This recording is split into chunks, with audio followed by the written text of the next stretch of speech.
105వ కీర్తన 5వ వచనంలో దేవుని వాక్యం సెలవిస్తా ఉంది, ఆయన దాసుడైన అబ్రహాము వంశస్థులారా, ఆయన ఏర్పరచుకున్న యాకోబు వంశములారా, ఆయన చేసిన ఆశ్చర్య కార్యములను జ్ఞాపకము చేసుకొనుడి, ఆయన చేసిన సూచక క్రియలను, ఆయన నోటి తీర్పులను జ్ఞాపకము చేసుకొనుడి. దేవుని ఆశ్చర్య కార్యాలను జ్ఞాపకం చేసుకోవాలి, దేవుని సూచక్రియలను జ్ఞాపకం చేసుకోవాలి. ఇశ్రాయేలు చేసిన తప్పు ఏంటంటే, అరణ్యంలో వాళ్ళు పడిపోవటానికి కారణం ఏంటంటే, వారు బలహీనలు అవటానికి కారణం ఏంటంటే, ఐగుప్తులో దేవుడు వారికి చేసిన సూచక్రియలను, హాము క్షేత్రమందు ఆయన చేసిన ఆశ్చర్య కార్యాలని వారు త్వరగా మర్చిపోయారు. మహోన్నతుడైన దేవుడు వారికి ఆశ్చర్యమని వారు జ్ఞాపకం ఉంచుకొనలేదు. అందుకే యేసుక్రీస్తు ప్రభువారు నన్ను జ్ఞాపకం చేసుకున్నట్టుగా దీన్ని చేయడి అన్నాడు. తొల్లిటి దినములను నేను జ్ఞాపకం చేసుకున్నాను. దేవుని మందిరానికి నేను అనేకులు నడిపించిన దినాలు నేను జ్ఞాపకం చేసుకుంటున్నాను.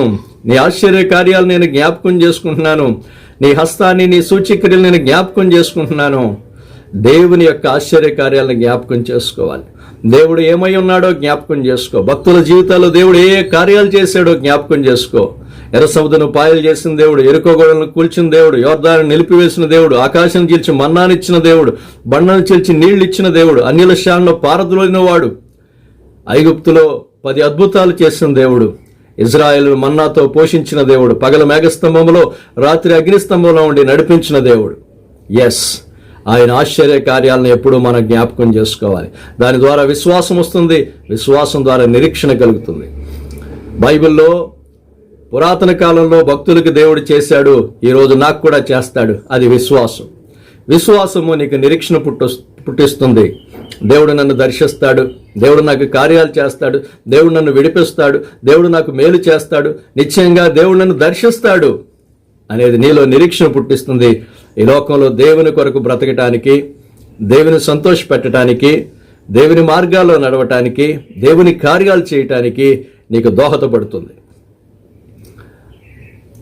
దేవుని యొక్క అద్భుతాలను మనం జ్ఞాపకం చేసుకోవాలి. రెండవదిగా యేసుక్రీస్తుని జ్ఞాపకం చేసుకోవాలి. యేసుక్రీస్తు ప్రభువారు ఏమై ఉన్నాడు, యేసుక్రీస్తు ప్రభువారు నీ కొరకు ఏం చేశాడు, యేసుక్రీస్తులో దేవుడు నీ కొరకు ఏం చేశాడో ఇది ప్రాముఖ్యమైనది.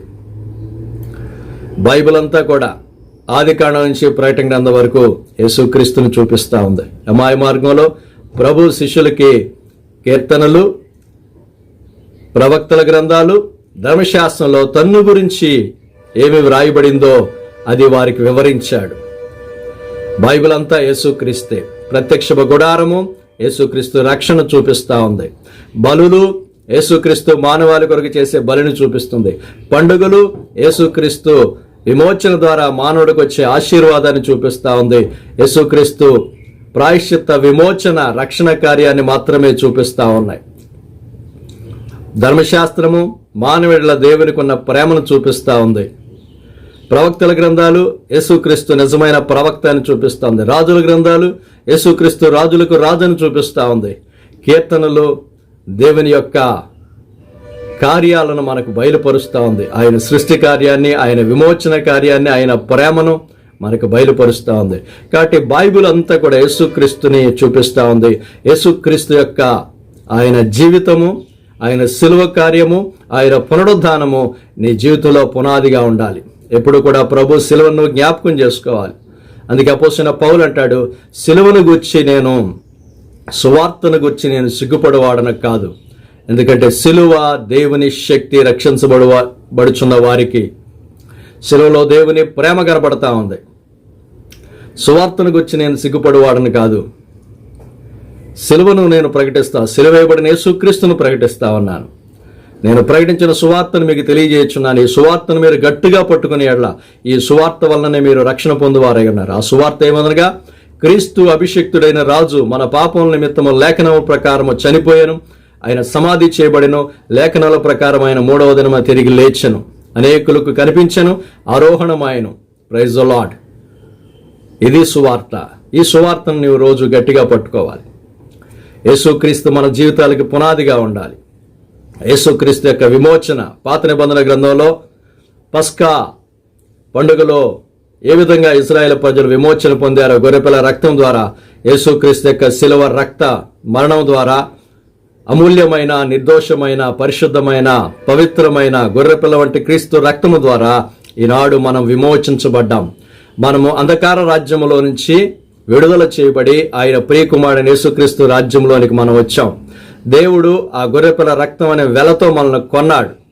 నీవు పాపము నుంచి, శాపము నుంచి విడిపించబడ్డావు. పాపమనే దాస్యము నుంచి, పాపమనే దాస్యపు సంతలోంచి నువ్వు కొనబడ్డావు. పాపం ఇప్పుడు నీ మీద ప్రభుత్వం చేయబడదు. నీవు విమోచించబడ్డావు. నీకు స్వతంత్రం లభించింది. ధర్మశాస్త్రమును ఆయన కొట్టివేసి నేను నీతిమంతుడిగా తీర్చాడు. ఇప్పుడు నీవు ప్రభువులో నీవు విమోచన పొందినవాడు, విడుదల పొందినవాడివి. ప్రభువుని సేవించడానికి నిన్ను అప్పగించుకోవాలి. ఇదే నిజమైన ఆరాధన. యేసుక్రీస్తు ప్రభువారి యొక్క జీవితం మన జీవితానికి, మన ఆత్మీయ జీవితానికి పునాదిగా ఉండాలి. 1 పేతురు 2వ అధ్యాయము 24వ వచనంలో క్రీస్తు మనకు మాదిరిగా ఉన్నాడు. ఆయన శిలువ మీద, మ్రాను మీద మన పాపములను మోసుకున్నాడు, మన రోగాలను భరించాడు. యేసుక్రీస్తు శిలువలో ఏం జరిగిందో అది మన జీవితానికి పునాదిగా ఉండాలి. యేసుక్రీస్తు ప్రభువారు మనల్ని పాపము నుంచి విడిపించాడు. రోమాపత్రికలో పౌలు అంటాడు, ఒకని పాపము ద్వారా, ఒకని అవిధేయత ద్వారా పాపము, మరణము ఈ లోకములో ఎలా ప్రవేశించిందో, ఏ విధంగా అనేకులు పాపులుగా మార్చబడ్డారో, ఒకని విధేయత ద్వారా అనేకులు నీతిమంతులుగా తెచ్చబడ్డారు. ఆదాము మానవుల్ని పాపములో నెట్టాడు. ఆదాము మానవుల్ని అవిధేయతలో నెట్టాడు. ఆదాము మానవుల్ని మరణంలో నెట్టాడు. ఆదాము మానవుల్ని దేవుని తీర్పులో నెట్టాడు. ఆదాము మానవులకి శాపం రావటానికి కారణమయ్యాడు. కడపటి ఆదామైన యేసుక్రీస్తు ధర్మశాస్త్రం క్రింద వచ్చి, ధర్మశాస్త్రాన్ని నెరవేర్చి, మనుషులందరికీ బదులుగా వెళ్లి శిలువ మరణం పొంది, విధేయత చూపించి, పాపం ఎరిగిన ఆయన ఇతరుల పాపాలని తన మీద మోసుకుని దాని కొరకు వెల చెల్లించి ఈరోజు పాపము నుంచి క్షమాపణలోనికి యేసుక్రీస్తు నడిపిస్తా ఉన్నాడు. యేసుక్రీస్తు శాపము నుంచి ఆశీర్వాదంలోనికి మానవుని నడిపిస్తా ఉన్నాడు. యేసుక్రీస్తు మానవుని రోగములోంచి స్వస్థతలోనికి నడిపిస్తా ఉన్నాడు. యేసుక్రీస్తు దారిద్ర్యాన్ని అనుభవించి మానవుని పాపాన్ని భరించి ఈరోజు పరిశుద్ధుడిగా మానవుని చేస్తా ఉన్నాడు, నీతిమంతుడిగా చేస్తా ఉన్నాడు. ఇది యేసుక్రీస్తులో మానవుడికి కలిగింది. దీన్ని నువ్వు జ్ఞాపకం చేసుకోవాలి. యేసుక్రీస్తులో నేనేమై ఉన్నాను, క్రీస్తు నా కొరకు ఏం చేశాడు, అది జ్ఞాపకం చేసుకోవాలి. మన ఆత్మీయ జీవితానికి పునాదిగా ఉండాలి. ప్రతి ఉదయము దీన్ని మనం జ్ఞాపకం చేసుకోవాలి. యేసుక్రీస్తునందు నేను నూతన సృష్టిని, యేసుక్రీస్తునందు నేను దేవునికి సమీపస్తుడిని, యేసుక్రీస్తునందు నేను దేవుని రక్తము చేత కడగబడ్డాను, యేసుక్రీస్తునందు నేను నిబంధనలు కలిగిన వాడిని, యేసుక్రీస్తునందు నేను దేవుని కుమారుడను, యేసుక్రీస్తునందు నేను క్షమించబడ్డాను, యేసుక్రీస్తునందు నేను దేవునికి రాజులైన యాజక సమూహము, యేసుక్రీస్తునందు నేను ఆశీర్వదించబడ్డాను, యేసుక్రీస్తునందు నేను దేవుని ఇంటివాడనై అన్నాను. ఈరోజు దేవుని నివాస స్థలంగా నా దేహం మార్చబడింది. ప్రభు నా యందు జీవిస్తా ఉన్నాడు. ఇది యేసుక్రీస్తునందు నాకు కలిగిన ఆశీర్వాదం. నేను నా ప్రాచీన స్వభావం క్రీస్తుతో పాటు చనిపోయాడు, సిలువేయబడ్డాడు. నేను క్రీస్తుతో పాటు చనిపోయాను, క్రీస్తుతో పాటు సమాధి చేయబడ్డాను. యేసుక్రీస్తు లేచినప్పుడు నేను కూడా క్రీస్తుతో పాటు లేచాను. ఈరోజు నవీన స్వభావాన్ని కలిగి ఉన్నాను, నూతనాత్మను కలిగి ఉన్నాను, నూతన హృదయాన్ని కలిగి ఉన్నాను, నూతన స్వభావాన్ని కలిగి ఉన్నాను, క్రీస్తు మనసు కలిగి ఉన్నాను, ఆత్మను కలిగి ఉన్నాను. నేను పరిశుద్ధాత్మ చేత నింపబడ్డాను, దేవుడితో సహవాసం కలిగి ఉన్నాను, క్రొత్త నిబంధనలో నేను ప్రవేశించాను, దేవుని ఇంటివాడనైనా దేవునితో ఐక్యత కలిగి ఉన్నాను, దేవుని యొక్క సంపూర్ణత చేత నింపబడటానికి నేను వెళుతూ ఉన్నాను. క్రీస్తు సారూప్యం నాలో ఏర్పడటానికి దేవుడు నన్ను ఎన్నుకున్నాడు. పరలోకాన్ని నా కొరకు సిద్ధపరిచాడు, నా కొరకు స్థలము సిద్ధపరచ ఆయన వెళ్ళి ఉన్నాడు. ఆయన ఉండి చోటు నేను కూడా ఉంటాను. ఇది నీ విశ్వాసం అయి ఉండాలి దేవుని బిడ్డ.